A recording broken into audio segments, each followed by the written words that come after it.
And it was told, presented, made known, announced and reported that a woman, one of us people here, came accompanying them as interpreter.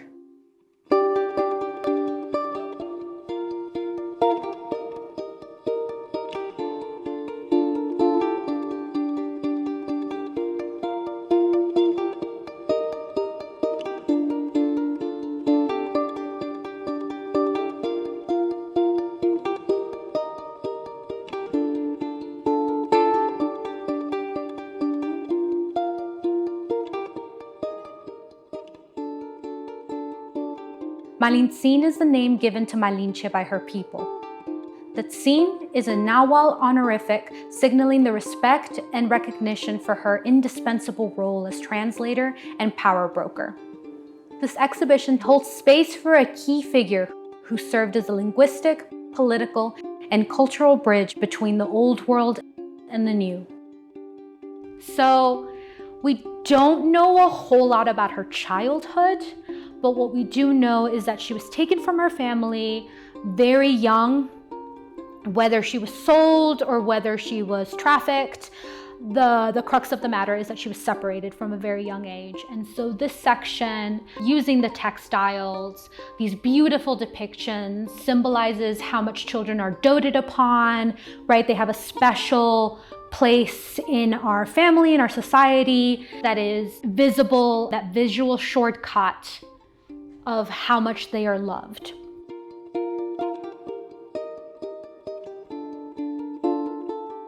Around that time is when she was taken from her family, sold to various different groups in the area. That is easily said, but by using these clothing and the wire outline, I wanted that gravity to sink in of just how young she was. That childhood that was taken away, she didn't get to grow up the way she would have had she stayed with her family. That's how old she was. As you kind of traverse this section, you see that the clothing is getting a little bigger, is getting a little bit more intricate. In that time period, the young girls would learn how to weave and make their own clothing. That visual statement of how well they've mastered a technique is immediately shown on their clothing. When you come to this section specifically, we start to know about her just because that is when she kind of enters the historical record with the gift of 20 young women. I show her in this very traditional huipil from Oaxaca. This material is one of those traditional Nahua materials that is used to weave. This mastery of being able to put motifs on it, to kind of do illustrations, serve to have that glimmer of that potential. She already knows very many languages, specifically the court dialects, which are of the utmost use, especially for Cortez, to be able to understand all of these different lords and being able to interact with them, hinting at that potential that she has, that they are not aware of yet. So then when we transition here, when she has fully learned Spanish, she has complete command of those languages and of Cortez's interest, right? He doesn't see her as just one of his servants, one of his sexual objects. She is now someone that can help him in this conquest, in talking to various lords, in leading people. So this is kind of her ascension, or the beginning of her ascension to that power. From an enslaved person who's been traded around to all of these different groups within the Mesoamerica, she is able to then take some of that power and be able to utilize it, not only to help herself, but then to help her people.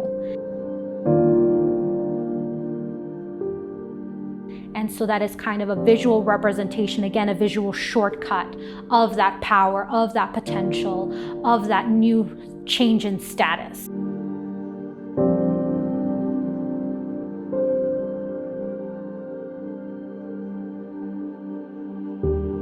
It's very, very obvious, especially in this room, just how many people created the show.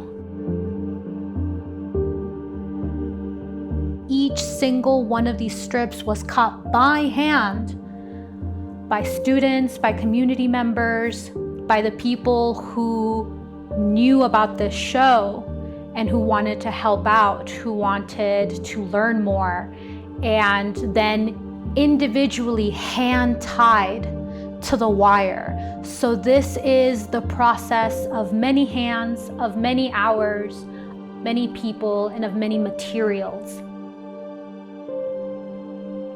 In Mesoamerican belief systems, water, particularly fresh water, is very important. And in more central Mexico, cenotes are a huge source of religious significance. It's the pathway to the underworld. It's where the immortal beings live. And so for me, I wanted to cast her in that immortal light, in that immortal water, to really emphasize the fact that we are still talking about her 500 years later. And not only that, but she elicits so many emotions from so many different people.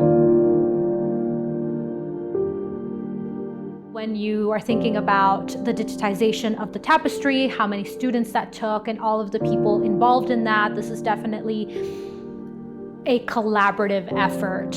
Wanted you to feel that kind of overwhelming reverence. Her story, how it's been told, how many languages it's gone through, how many people have been talking about her, just bringing that in, bringing that reverence in, bringing that homage, that respect.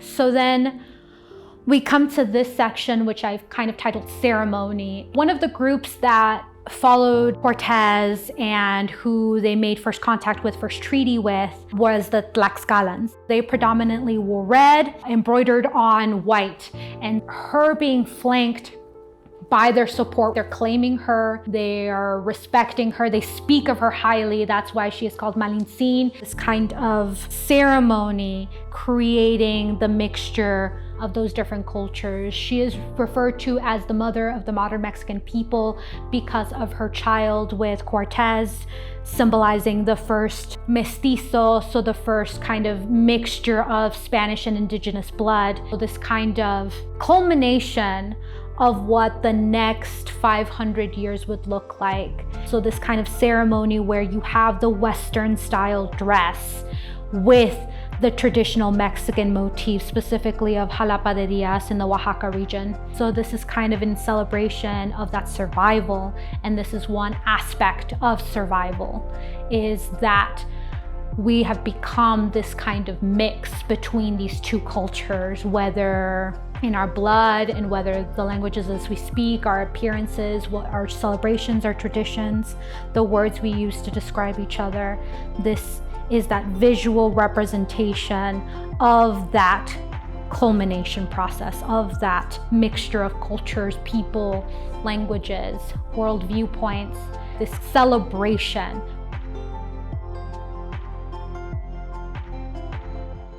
In her time, she was respected. People knew to wait for her arrival so that they could negotiate in good faith. Her reputation preceded her. However, that's not the legacy that we have come to know. How do we amend that history? How do we give it its context?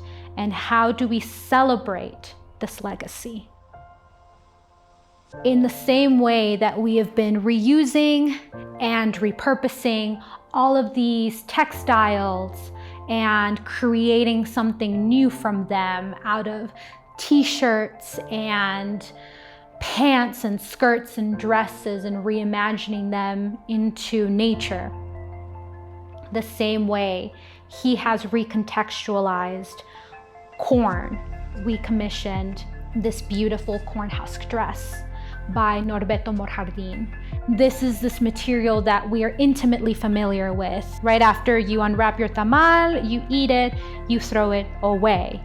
So it is seen as a disposable kind of material, but then to be reimagined in this beautiful couture dress that anyone would be happy to wear is in and of itself very much like how we are recontextualizing, we are taking Malintzin's story.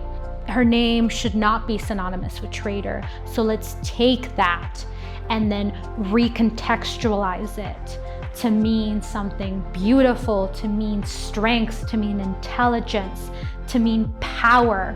We know better now. We are trying to recontextualize that legacy. We are trying to reimagine what her story means. We are trying to reimagine this material. All of the materials that we've used in the show, we are reimagining them to aid in this changing of legacy, changing of significance, of meaning into something powerful, into something beautiful, into something to be proud of. And so when you think about Malinche, when you think about Malintzin, and when you think about the significance of her name, I want these visuals to be what you remember. I want that to nudge you, to change how we view this amazing woman.